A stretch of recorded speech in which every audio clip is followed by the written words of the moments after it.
I just wanted to show you how behind the scenes look like when I'm filming my videos, starting with this boxy thing, and then entering my YouTube studio with my ducky duck, my Hello Kitty soap. I mean, it used to be a soap. I can detach the hat, which looks... And one thing I'm really proud of is an electric heater. Have you ever seen this? Formed for an especially well-made toilet experience. Well. So, first of all, thank you so much for subscribing. I mean, I have reached 200 subscribers on YouTube, which is a really big number, to me at least. Yeah, thank you. I just personally wonder how... I mean, okay, I want to say, because when I'm on YouTube, especially, I'm only on the homepage and look at people who have already a really big number. So I wonder, what really made you go into my channel? I wouldn't do that. And you really have to know that when I'm speaking in front of the camera, I always tend to repeat myself over and over again, so that what I'm voicing over here seems relatively well-spoken. Although I'm not the most well-spoken person there is. Oh my god, it's already getting so hard because I can't speak in front of the camera. But yeah, first of all, thank you so much again that you have subscribed and that you're part of my community. I know my channel is just very flawed when it comes to just tending to stick to one topic, because there's so many things that I do, and I just really want to share this with you so you might get inspired. And in the future, when I have improved on things that I want to do right now, which was initially the idea when I started my channel, so for example that I'm playing the violin now, I don't know, maybe when I'm proficient in my violin skills, I will be able to deliver more content that you also like to watch. This is the reality of what actually normally happens in front of the camera. I'm almost crying. I have asked a question on Instagram if there's something that you would like to know about me. If you haven't subscribed to me there yet, you cannot do that. If not, that's fine. Just to remind you, of course. And some questions popped up that I would like to answer today. First question was, what inspired me to do longboarding or longboard dancing? The thing that I do on my channel, you know? Okay, story time. So my first year of my studies, I used to live with a good friend of mine who was into longboarding, and they were always trying to get me into that. But I was not really excited about the idea, since the place that we studied there was basically overrun by bicycles. Everyone had a bicycle, if not 2 or 3. And I didn't see a good reason why I would actually buy a longboard. The roads aren't really that well for longboarding. I just wanted to commute through the city. There was nothing more that I wanted to do, so I didn't see the reason. I mean, I also never skated, so why would I? So one day, when we attended a concert in Belgium, there was the idea again thrown into the room that we might be able to commute through the city. I mean, I think it was a good idea because we had no bicycles there and we wanted to actually get from A to B as fast as possible. I was excited to actually try, at least. So, I mean, why not? Why not? Sounded like fun. It was in the summer. We went through the city and it was so much fun. I can't believe how fun it was. It's just so enjoyable to be on a longboard, and you should really try it yourself. So after we went back home, I still had no desire in getting one because I still was living in the city where bicycles were common. So what happened? Drum roll. I watched a YouTube video from Wouters. He's a longboard and filmmaker on YouTube. I'm going to link the video on the description. You can watch it. And it was just so touching to me, especially the part where Lou, how he's like doing a Peter Pan. You step left and right, left and right. So I was like, this guy? Yes, I want to be this guy. So I bought a longboard. I completely fell in love with longboarding because, as we all know, the pandemic hit, and so I was able to actually skate all day long because it was a thing that we can do without actually being so present with other people. Yeah. I just fucking hate how I sound in front of the camera. I always sound so pretentious. I mean, I really hope that I'm not sounding like this all the time when I'm not speaking in front of the camera.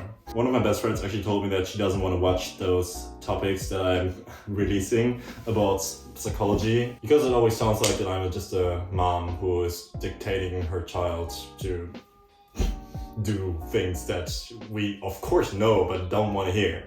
Maybe one day. Maybe one day I'm gonna be better. 9 and a half still beating. Was there anything in your life that occurred that you then just completely fell over and be passionate about? Or is it just me? I don't know. I just hyper-focus on things sometimes. The next question. Have you actually succeeded keeping the BDSM tag? So for those who haven't watched all of my videos, which you shouldn't be doing because, oh my god, my videos before were so bad.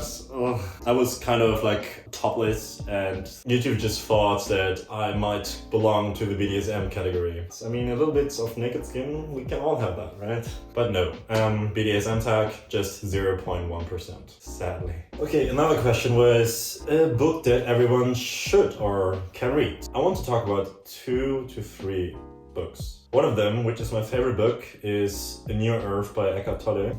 Wait a second.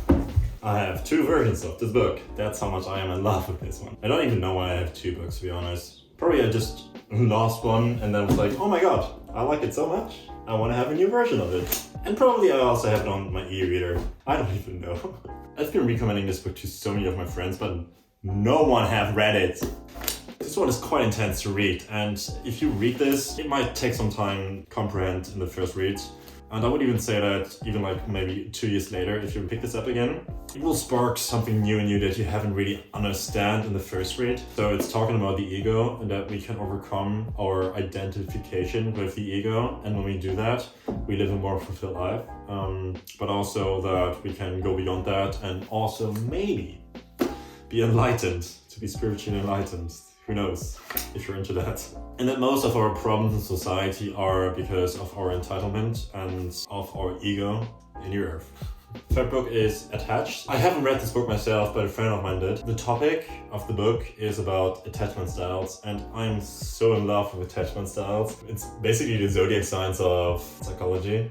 It has some grounds, okay? Not even some, it has a lot of grounds. So Attached talks about how we form relationships, or just like any relationships in general, how we can be anxious or dismissive towards our loved ones. That's just how we have learned it from our entire childhood.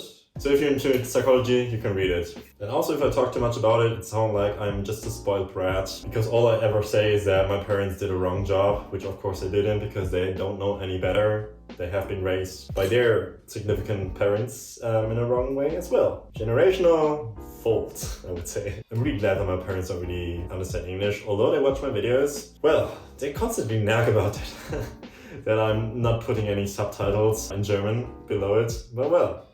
Not my problem, otherwise they would probably throw me out of the house. I mean, can you relate when you were younger and you were never really able to tell what's right or what's wrong to your parents? Because of course they were the parental figure that know better. That's why I studied psychology. Next question. One thing I want to do that's crazy, I think it's skydiving. Maybe. I always like the idea of just flying and flying. So next question, what's my plan for the future? I will be moving to a new place, which is not in Europe, for a year. I'm not going to tell you now what this is going to be about, but the language that I'm currently learning for is also the place that I'm going to be there in. So, stay excited. Fun fact, I was infected with corona, so I wasn't able to attend my flight. Well, now I have to wait for a longer period. But well, spring is there, I can't complain. I can still be here and be happy because I have friends. Do I have friends? I don't know. The douchebag kids from school always told me that they are being paid by my parents. Lucky them, okay? So thanks again. I'm really thankful for you, 200 people here. And I really wonder if you have answered my channel. How did this happen? I'm just very curious when it comes about that. If you have any questions or if you have any videos that you want to have released in the future of me that you haven't really heard too much of, so you don't probably know what you want to ask me for, you can still ask them. And yeah, I will maybe make a video about it. Or you know what? Maybe I have a better idea. I've become a bathtub content creator. Amazing, right? Yeah. I mean, look at this crab. Flimsy and plasticky. Or this little dolphin. I mean, wow, look at it. Yay, 10 out of 10, right? Could I sell it to you? I'm a salesperson now. For just €5. You can have it. No? I mean, look at it. Look at those eyes. You would like to have it, right? So, pretentious talk over. Thank you for subscribing, thank you for watching, and see you next video. Goodbye.